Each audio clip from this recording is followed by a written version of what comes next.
నీరు ఇసుక ఖచ్చితంగా ఇక CO2 పెట్టుకోండి. మీ గృహాలలో వెంటిలేషన్ వచ్చే విధంగా పెట్టుకోండి. కిటికీలు ఓపెన్ చేసి పెట్టుకోండి. కిచెన్ రూమ్లో చూడండి, గుర్తు పెట్టుకుంటున్నాను. కిచెన్ రూమ్ అయితే నీట్గా ఉంటుందో, ఎవరి కిచెన్ రూమ్లో పేలుడు పదార్థాలు కానీ వస్తువులు కానీ చెత్తాచెదారంగా లేకుండా ఉంటుందో అక్కడ ఎటువంటి అగ్ని ప్రమాదం జరగకుండా ఉండడానికి ఆస్కారం ఉంటుంది.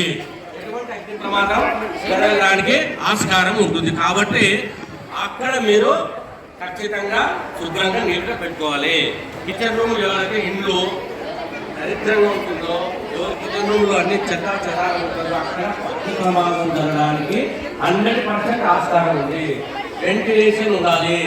వెంటిలేషన్ ల్యాబులు చాలా కష్టం. ఎందుకంటే వెంటిలేషన్ పోదు, కిటికీ బంద్ చేసేస్తారు. ఎప్పటికైనా కానీ కిటికీలు ఎప్పుడు బంద్ చేయకూడదు, ఓపెన్ చేసి ఉండాలా.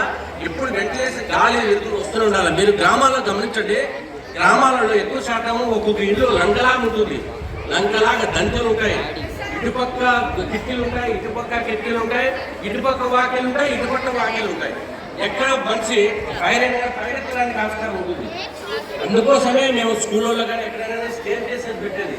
ఎందుకు స్టేర్ కేసెస్? ఇక్కడ పన్నులు ఎవరికైనా ఆడ ఎలక్ట్రికల్ షార్ట్స్ జరిగి అన్కాన్షియస్ పడిపోయినాడంటే అందరూ రిమూవ్ కావడానికి ఆ స్టేర్ కేసెస్ పెట్టాము. దాంట్లో బయటకు వచ్చేస్తాడు మనిషి. ఇక్కడ ఎక్కిపోతాడు, అక్కడ దిగేస్తాడు. ఎందుకంటే ఆ ఫైర్ అయినప్పుడు పిల్లవాళ్ళకు అప్పుడు 2005 జరిగిన విషయం అది 2004లో కుంభకోణంలో జరిగింది, మద్రాసు చెన్నైలో. ఆ జరగడానికి ఎంతో వచ్చినది. ఆ విషయం రిపీట్ కాకుండా ఉండడానికి ఈ అవేర్నెస్ ప్రోగ్రామ్స్ ఇవన్నీ కండక్ట్ చేస్తున్నాం మేము. కాబట్టి